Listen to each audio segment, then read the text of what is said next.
numrin më të madh miliarderëve kanë, sidomos kohën e fundit, miliarderët e teknologjisë.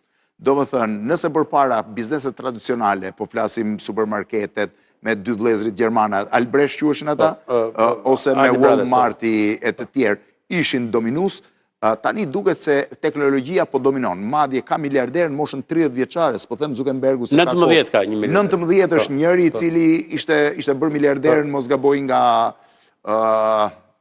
ishte indiana, nuk e di, po që ishte bërë vetë miliarder mbi bazën e kriptove dhe këtij lloji tregu.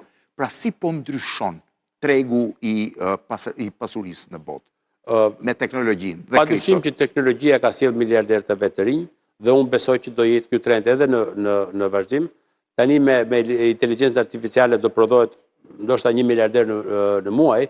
Jam i sigurt që trendi është i madh drejt.